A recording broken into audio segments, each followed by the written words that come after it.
Okay, today we're going to be talking about buyer leads and how to take these leads and actually convert them into people that you're going to work with. As you guys know, we have a ton of different lead sources. And again, this same process can really be applied to both buyer leads or renter leads, whoever you're working with. I'm going to kind of specifically talk about buyers through this process, but if you're working with renters or tenants, the same things apply, right? It's the same process, it's the same steps. And I think one of the most important things is to think about the types of leads that we have. And I kind of classify them three different ways, right? The first is a cold lead. And a cold lead, kind of when we're backtracking into the MyWeichert system, is more of a prospect, right? It's someone who exists in the universe that may or may not be buying or renting a home. Again, these can be, neighborhood emails that we send out where it's a cold lead to begin with. And then hopefully we get them into a warm lead. And really what we're doing with cold leads is we're trying to activate them, right? We're trying to get them to turn into someone who's actually looking to do something in real estate from someone who's just someone who exists in space and time. With cold leads, again, the really nice thing about us and working in real estate is that everyone needs a place to live, right? So basically anyone that you meet, anyone on the street, anyone wherever they are, needs our service in some respect, right? And again, sometimes it's once a year if someone just keeps moving. Sometimes it's once in a lifetime if they have a rent stabilized apartment, right? But there's always going to be people who need our service. And so those cold leads, no matter who they are or where they live, could turn into something. A warm lead, and again, when I say warm, it's more of someone who has reached out to Weichert or to the office or to someone with the intention of doing something real estate related, right? They have kind of come into our orbit in some respect. Maybe they're not specifically looking, right? A warm lead could be someone who clicked on your MyWeichert website, right? Someone who's just browsing properties online. They might respond back to you right away. Oh, I'm actually not looking. I just clicked on the website I saw. But generally, they're going to be kind of more towards the process of buying or renting a property than a cold lead. And again, what we want to do is we want to turn our cold lead into warm leads and our warm leads into hot leads. And a hot lead is someone who says, I want to see a property or I want to see this property, right? That is someone, those are our best leads. Those are the ones who specifically state, I want to see this property, right? You know that they are in the market for something. They're physically going out and seeing properties. Those are the ones that you really want to focus on, right? And again, the MyWeichert system is really great, and we're not going to talk about that specifically during this workshop, but you can classify your leads, right? Cold leads are prospects, warm leads are maybe new leads, hot leads are customers that you're working with, right? And so by using the system to kind of differentiate these, we can do the actions that we need to do to all these different people. But we're going to basically talk about, what happens when we have a warm lead or a hot lead, right? What do we do with them to best service them and to turn them from a browser into a buyer or from a browser into a renter, right? Someone that we're actively working with, from warm to hot, right? And again, the MyWeichert mass emails, the neighborhood farming, those are all ways of activating cold leads and maybe making them warm or hot leads. But we're really going to focus on when you get someone who clicked on your website, when you get someone who says, I want to see X property, what should you do? And what are the best steps to take to turn those people into people that are going to be looking at properties and eventually closing? And more importantly, right, because many of these hot leads, right, they're clicking on listings, they're clicking on websites, they might be reaching out to a ton of different people. And so what we need to do as agents is to differentiate ourselves and provide services to them so that they want to work with us rather than any of our competition. And we've got some great tools here at Weichert to do that. We've got resources, we have tons of things that you can do. But what you need to do is spend the time and take the steps to actually activate them, right? And make them want to work with you. So again, the first thing is to call the person, right? And because of technology and because of real estate websites being so popular, we get leads from so many different sources. Some of them are people clicking on StreetEasy, on Zillow, on Realtor.com, on Weichert.com, on your personal website, wherever they're coming in. But most of the time, these leads, and again, warm or hot leads, whatever you want to kind of consider them, they give a phone number. And in this day and age, many people say, oh, I don't want to bother them, they're at work, or oh, no one wants to respond to my phone call. But to me, the most important thing to do is get them on the phone so they can hear from you and they can hear your voice, they can hear your dedication. And we cannot build a relationship off calling and texting alone, right? As much in the future as we're going, as much as people want to be, wireless and, open to kind of everything, the fact that you are a real person taking a moment out of your day to call someone will show someone that you are serious, that you are in this business, and that you actually exist, right? These tend to be some of the biggest investments that people are making, either in terms of how much they're paying for rent on a monthly basis or how much they're spending to purchase something. And imagine, right? There are technology platforms out there where they're trying to say, oh, you don't have to talk to anyone to buy a home, right? Personally, I would never want to buy a home without talking to someone or without interacting with someone actually over the phone and more importantly in person. So build the relationship by picking up the phone. And again, if you don't like picking up the phone, use these scripts, right? If you don't have your own voice, use these scripts, right? So again, there are many ways that these leads will come in, from Rocket Homes, from Lead Network, from a referral from another agent. And when you get them on the phone, the most important thing to do is just say, thank you so much for calling, right? Hey, Bob, it's Jason with Weichert Properties, and I'm excited to help you with your home search. What are you looking for? Or, I see you clicked on our website at 123 Main Street. I would love to set up a time to show it to you. Or again, if it's one of the Rocket Mortgage clients, right? What you do is you call them and congratulate them. Hi, Joe, this is Jason with Weichert Properties. Congratulations on your approval with Rocket Homes. I'm here to turn that approval into your next home. Again, all of these things that you can do start to build the relationship, right? Let them see that you have a voice. Let them see that you're excited to be talking with them, right? So the first thing you need to do is pick up the phone. And again, the main objection we get is, oh, they didn't answer their phone. So what should I do, right? The next thing that you do is you follow up with a text and an email. If they don't answer the phone, right? You can leave a quick voicemail. And again, hi, it's Jason with Weichert Properties in New York. I want to touch base and set up a time for us to speak about your approval with Rocket Homes or about your home search. Is there a good time this afternoon at 2 or tomorrow at 12 to have a quick phone call? Or what time works for you today or tomorrow for a quick phone call, right? If you say quick phone call, most people will get you on the phone or call you back. And if they don't respond within a couple minutes to that text, just send the same thing over email, right? If you only have an email, just send an email. If you only have a phone number, call them, leave a message in text, right? Give me a quick one. Hey, it's Jason with Weichert. Give me a call back when you can. My number is 860-490-9479, right?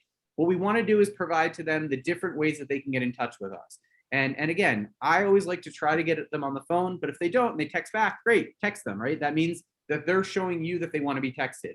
Maybe they only email back and they set up a time and they want to be called, right? You'll get a sense of how your client and how these leads want to be communicated with by giving them every option that's available to them, right? So call first, then text, then email. That to me is kind of the warmest way of doing it.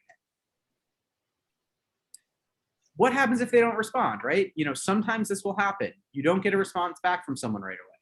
So what we're going to do is we are going to follow up every day with a call, text, or email. And again, you don't have to do all three of them every day. Pick different times, right? If you called them at 9 a.m., they didn't respond. The next day, text them at 5 p.m., right? Maybe they'll respond then. Maybe text them at noon. Pick different ways to communicate with them until you get a response, right? The biggest thing that kind of upsets these lead sources and me is that people will say, oh, I called them, they didn't answer, I'm done with this lead, right?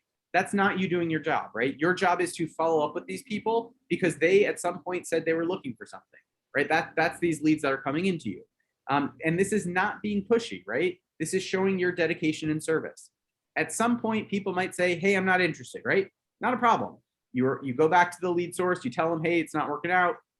It's over, right? You don't have to reach out to them anymore. They might say, oh, I'm not looking now. I'm thinking about in a month or two.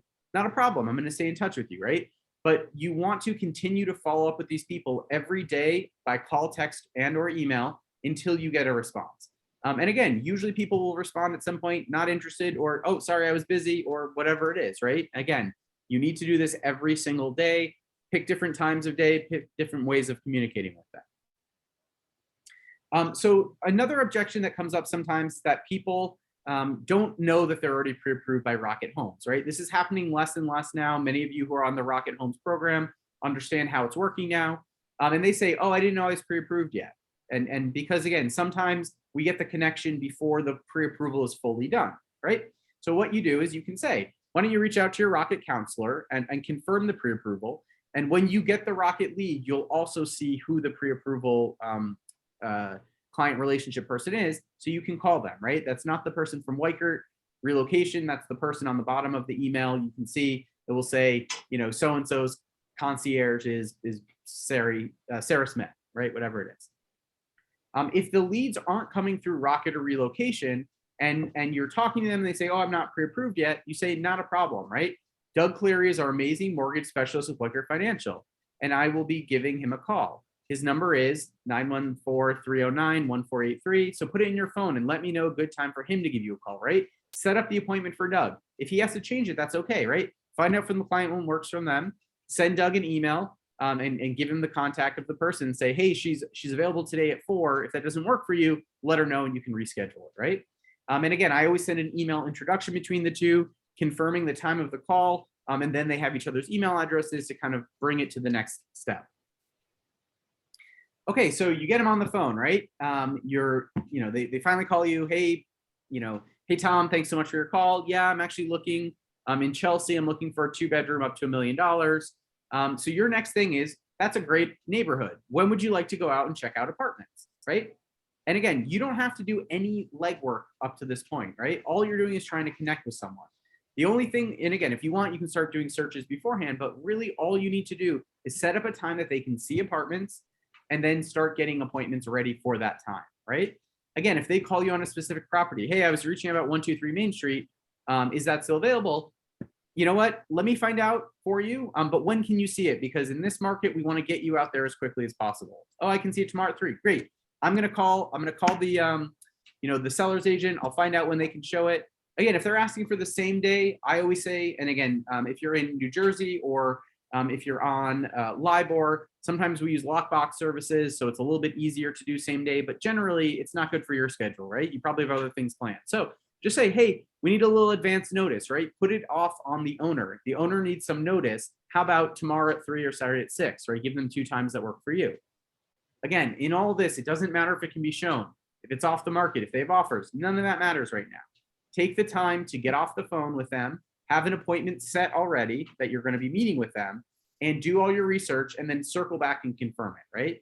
So again, you get them on the phone, you find out where or what they want to see. You set a time that they can see stuff and then get them off the phone. And that gives you now a time period to go back, find options for them, see what's on the market, not just send them things that are already in contract, but really do, spend an hour, half an hour, however long it takes you to do a quick search in the database, reach out to other brokers, call them, see if it can be shown then, and get back to them. Hey, unfortunately, right?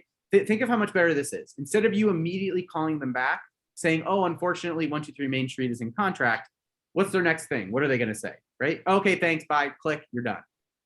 What you can then go back and say is, unfortunately, 123 Main Street has a contract, but 124 Main Street is available, and it can show tomorrow at 3, and I found 2 other options I'd love to discuss with you. Would you be open to seeing a couple places tomorrow? And think of how much better that shows your service, right? You didn't just end your relationship with them because what they called on couldn't be shown. You went above and beyond and you found things that would work for what they said they were looking for or similar properties, and you're now able to show them, right? And that's going to get you the face-to-face meeting. And that's the next step, right? Get them face-to-face. Again, you confirm everything, set up the appointment with the seller's agent, figure out what you can about the property, about terms, sublet policies if it's a co-op, confirm they co-broke. You do all this due diligence for yourself to make sure that you can show the property. And then confirm the appointment in writing with an email, get back to your client, confirm the date and the time of the showing or showings, and again, say, hey, I always find it best if we grab a coffee either before or afterwards and go over the process of buying in New York. It takes about 15 to 20 minutes. Would that work for you? Coffee's on me, right?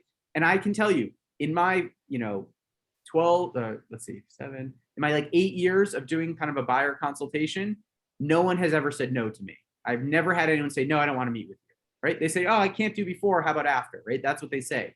Because these people who are clicking through on many of these websites, who don't have a broker that they're working with, what they want to do is they want to get as much information as they can about the process. And by you being the person to give them all this information, it helps you to solidify your relationship with them, right? They're not going to be working with brokers. They're going to be working with you as their broker, right? And that's the change that happens through this process of connecting with people.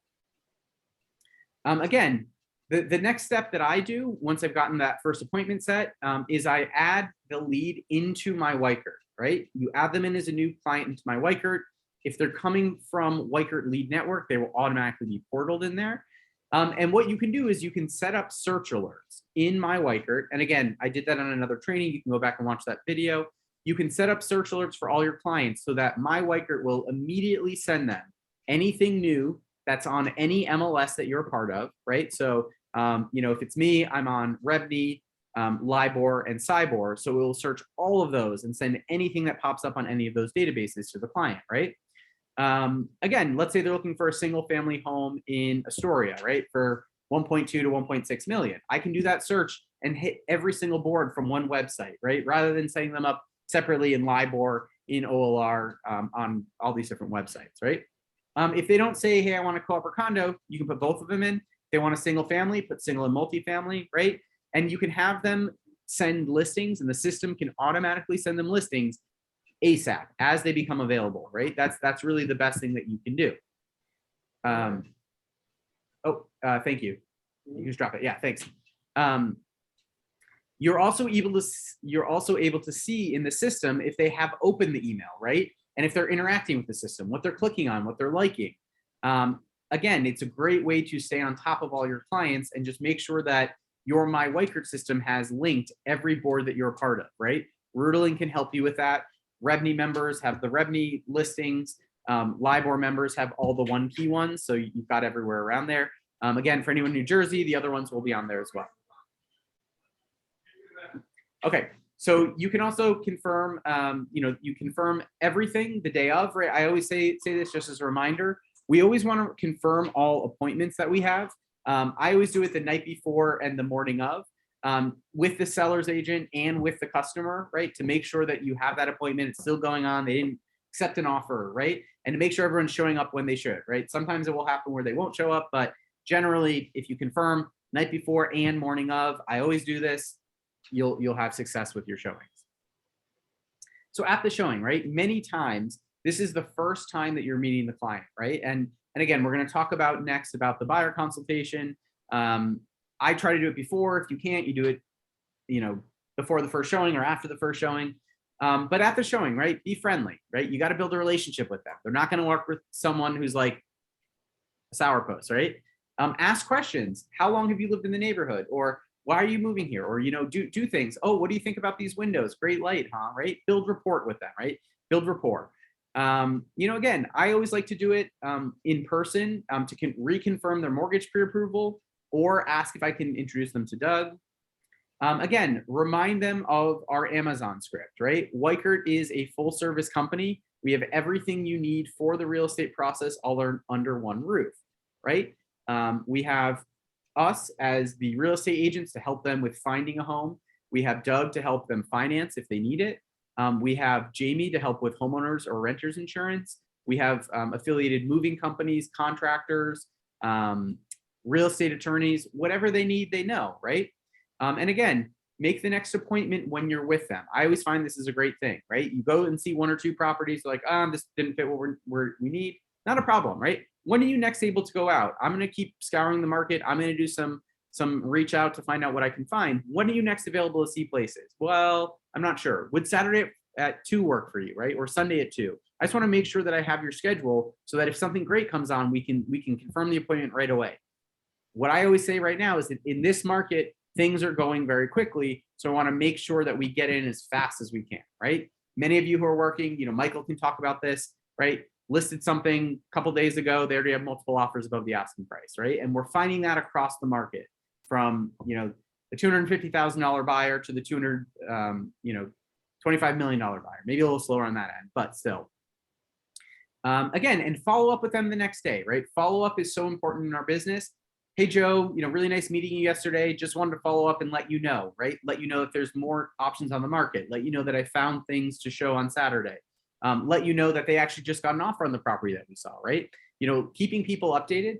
And also follow up with the sellers agents, right? The brokers who are representing the sellers, and just say, hey, Joe, thank you so much for your time. Really nice to bring Karen by yesterday. A little too small for her, but I'll keep it in mind for other clients, right? Just by saying that, you're building a relationship with other agents, and that agent relationship can pay off dividends down the line, right? And I'm going to give you one real world example of this, right? I was always taught, Suzanne taught me this, Karen taught me this.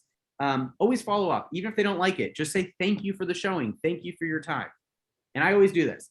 And I had it where, again, an agent that I ended up doing one rental deal with, who we had crossed paths a number of times. Always nice to, always cordial, always got in. Had a listing. She remembered me from the deal that we did, and I said, hey, can we get in? We're not really showing it. And I said, I promise you, this is an amazing buyer, cash. They'd taken off the market because the place needed a little bit of work. She's like, okay, for you, I'll do this, Jason. Got into the property, saw it, accepted offer, went into contract before we even went back on the market, right? That relationship that you have with other agents. And again, you'll find, many people who get their license leave the business, but those who stay for a long time, right? Those who are successful stay in this business. And if you have a good relationship with those people, right, it's going to help you. Tom, you can probably give examples of people, that co-broke with you. His partner Arlene is the top broker in his market, and she probably has certain people that she will stretch her limbs for, right, because they have a good relationship, right? And probably Tom using the name of Arlene when he's showing can also open doors. And so think about that, right? Think about the relationships that you can create with other agents, and you'll find people you love and you hate, right? And that's okay. But as long as you have a respectful relationship with them and are really making sure to thank them for their time, right? That's the smallest thing you can do.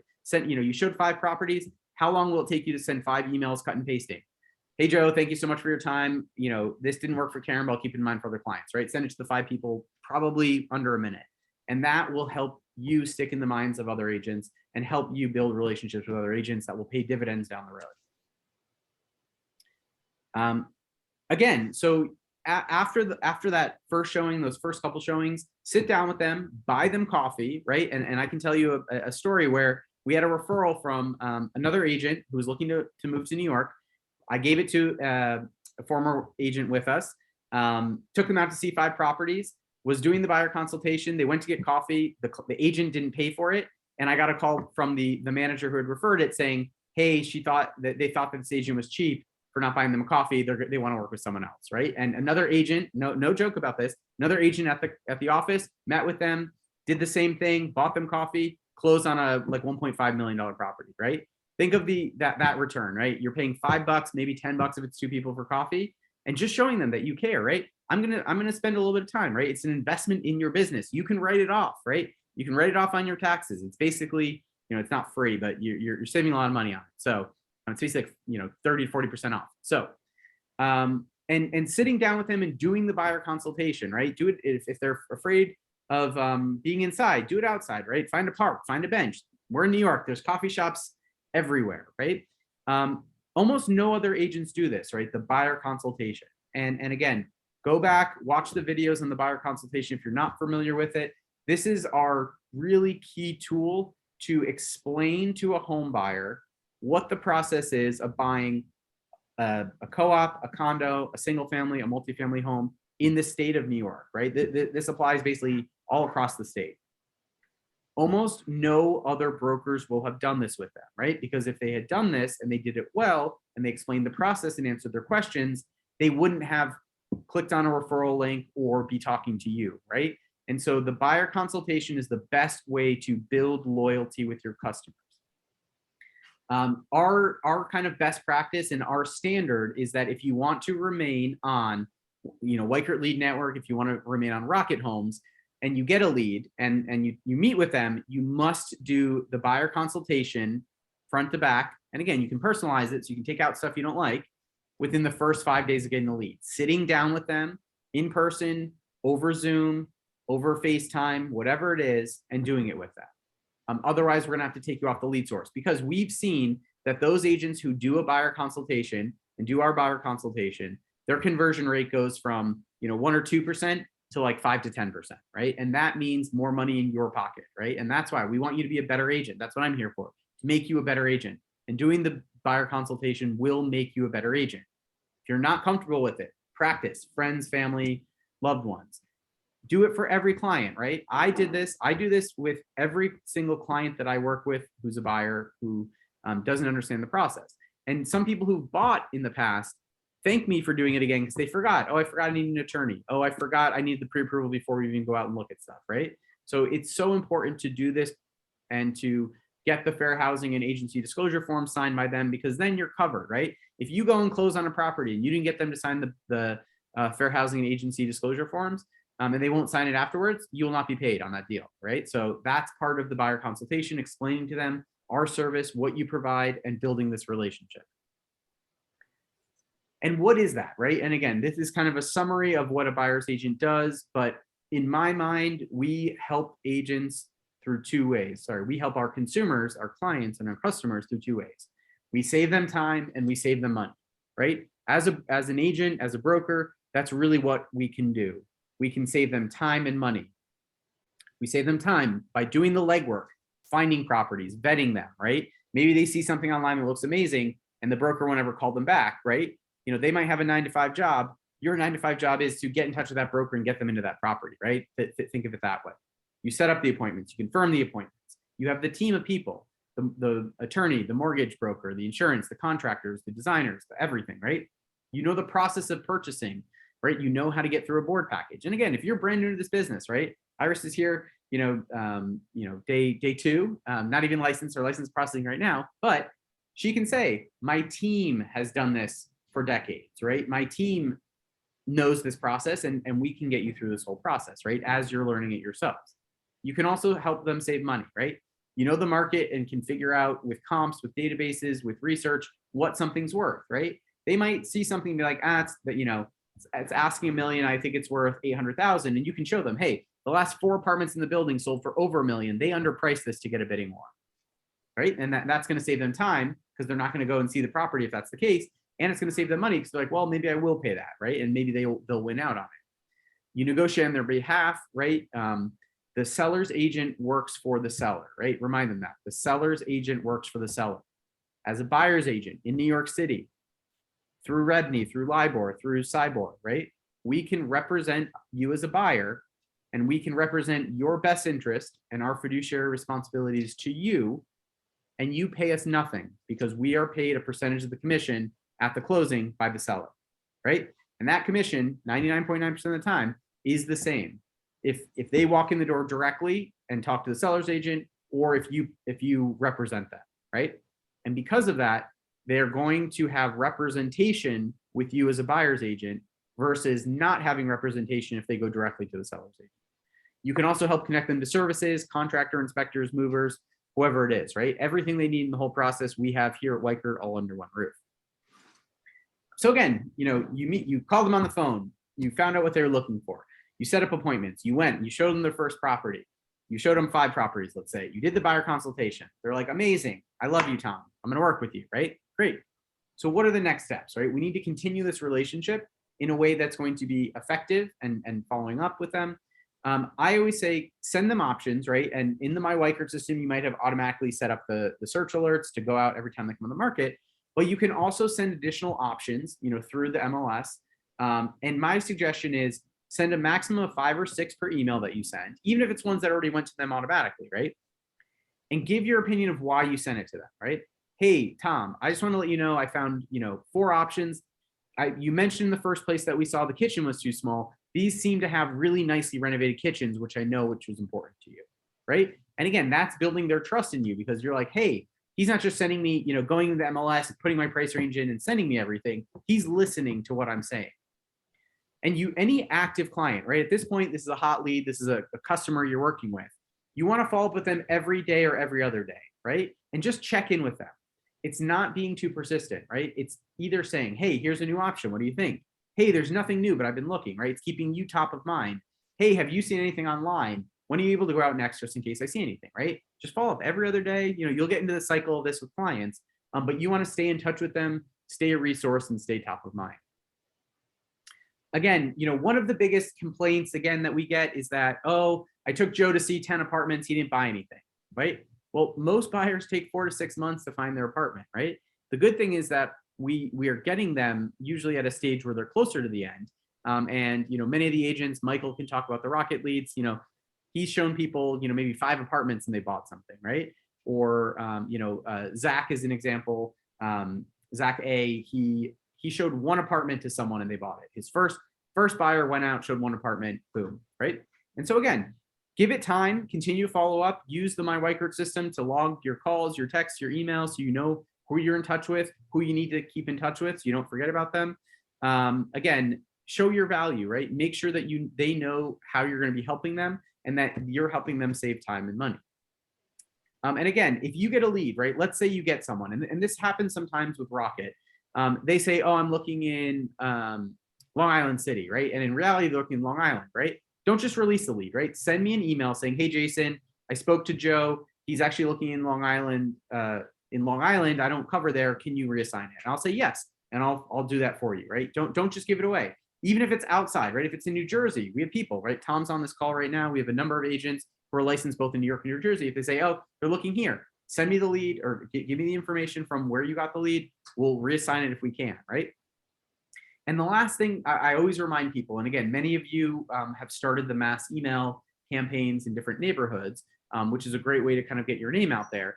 But use these buyer leads, if there's nothing on the market, to send a mass email to the zip code, right? So let's say, again, Michael's working in Rego Park, right? And he gets a buyer looking for a $400,000 1-bedroom in Rego Park, right? Now what can he do, right? I can send an email to Rego Park saying like, hi, my buyer, John Smith, is looking to purchase a home in Rego Park, and there's nothing on the market fitting his criteria. In the email, don't say the criteria, just say, there's nothing fitting the criteria. I'm reaching out to see if you or anyone you know might be interested in selling. If you're looking to purchase a home, you can check out my website, put your website in, and check out everything on the market right now. Thanks so much for your time, Jason Bauer, Properties, right? Plain text email takes you about 2 seconds to send to all of Rego Park if they're already in your database, right? Rudolin can help you select and import any zip codes that you want into your database.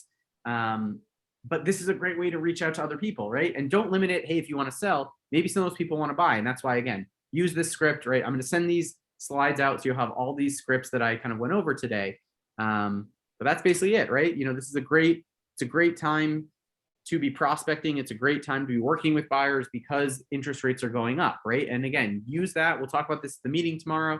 Use that as something, right? The Fed has said that they're going to be raising interest rates 6 to 8 times over the next 12 months. That means that the cost of money will not be lower than it is right now. It's a great time to be searching to buy a home, period, right? I don't think many people will disagree with that. Oh, there's a lot of competition, the market's intense. Yes, but it's better to buy something now with a low interest rate than wait and pay, even if you pay a little bit less in, let's say, a year. With the interest rates that much higher, you're going to have so much less purchasing power. You're not going to get the home that you potentially want. So, okay, I'm going to stop the recording. Thank you guys so much for your time, and I will take questions.